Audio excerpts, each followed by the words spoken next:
I'm your host, Stephen Colbert.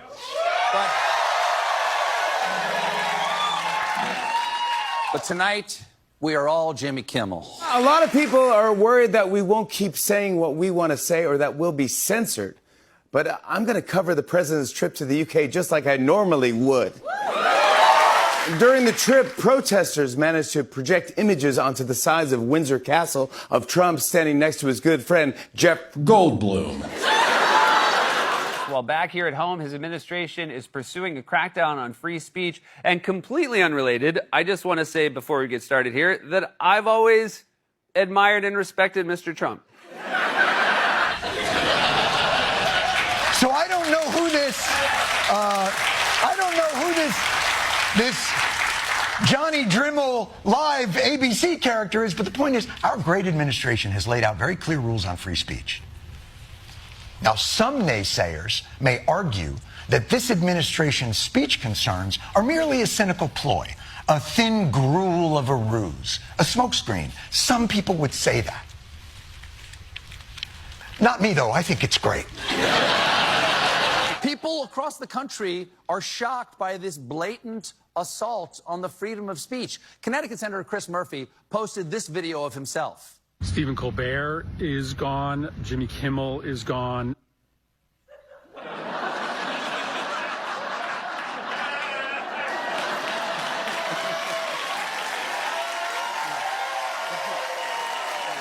But to be honest with you all, I don't know what's going on.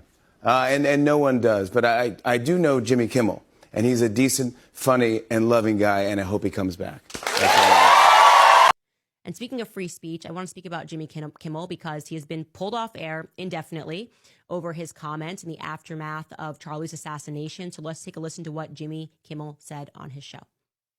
We hit some new lows over the weekend with the MAGA gang desperately trying to characterize this kid who murdered Charlie Kirk as anything other than one of them and doing everything they can to score political points from it. In between the finger pointing, there was grieving. On Friday, the White House flew the flags at half staff, which got some criticism. But on a human level, you can see how hard the president is taking this. My condolences on the loss of your friend Charlie Kirk. May I ask, sir, personally, how are you holding up over the last day and a half, sir? I think very good. And by the way, right there, you see all the trucks?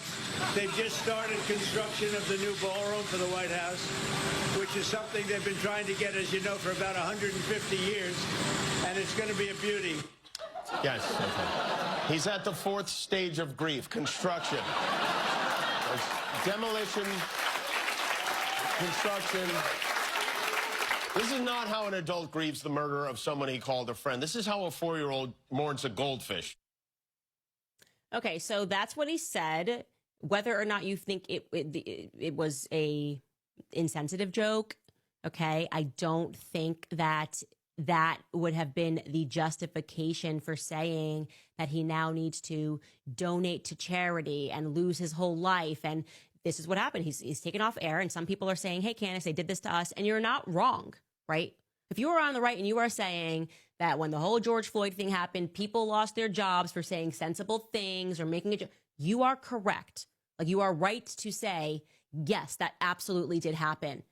But if you're not recognizing that when you just flip the coin, it's the same people that are gaining more power, I just want the attacks on free speech to stop, okay? I want the reaction, if you're angry about what Jimmy Kimmel said, is for the free markets to take him out, right? He doesn't have a show because nobody's watching him anymore because they're so disgusted by what he said. That's what I want. I want us to be in control, right, of where we spend our dollars, of what we're saying, and not like the government to press a button and say, you lose everything because we don't like what you said.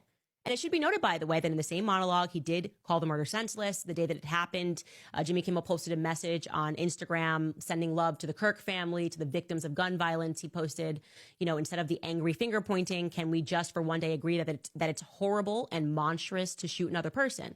On behalf of my family, we send love to the Kirks and to all the children, parents, and innocents who fall victim to senseless gun violence.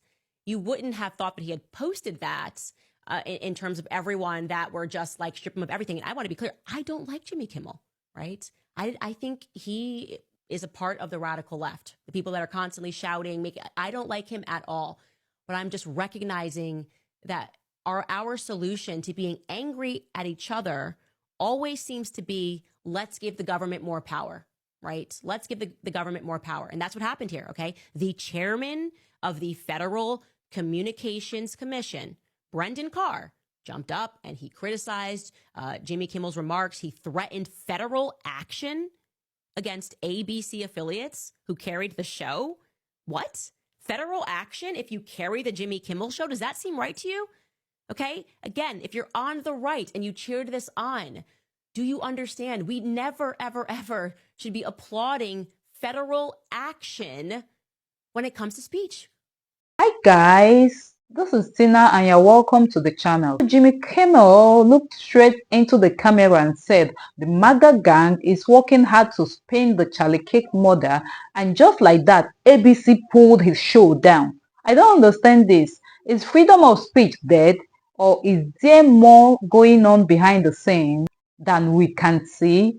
Well, let's find out together. Listen, we are quickly becoming a censorship state. I think Kimmel is just the beginning. I think you're going to see a potential dizzying campaign of political repression against anyone who opposes this president. The question is, do I think that what Kimmel said is appropriate? Not really. I think it's terrible. And do I think it's good that Disney yanked his show? Yeah, I do, actually. I mean, that was their choice. Is it First Amendment protected? Yes. But do you want me to agree with it? Like, no, I think it's horrible. Jimmy Kimmel's would not appreciate if one of his children was joked about in a tragedy for his situation. And I think we all need to bring to the table, what would we do if it was our child? And when we start making comments and criticisms and cracks like that. I have real questions about First Amendment and media companies folding rather than maintaining robust dialogue. So I'm very troubled by it. This is America. This is America. You know, what we're seeing is not something that myself as a black man hasn't seen before. You know, I just think it's a shame, and I think every last single American loses because of this. But there is it's not an ending. Guys and artists and voices like Jimmy Kimmel, we have to be courageous, and it's a new beginning. You can't stop the dunk. You just made me create a new lane. That's all. I wasn't there, I wasn't in the room, I don't know. I think Jimmy will land on his feet. He's a talented guy, he's funny, and let's see what happens. Maybe he might be on in just a couple of weeks again, so we'll see. Do you think realistically this may open up some discussion in Congress and some serious questions about what? First Amendment and everything else about this one?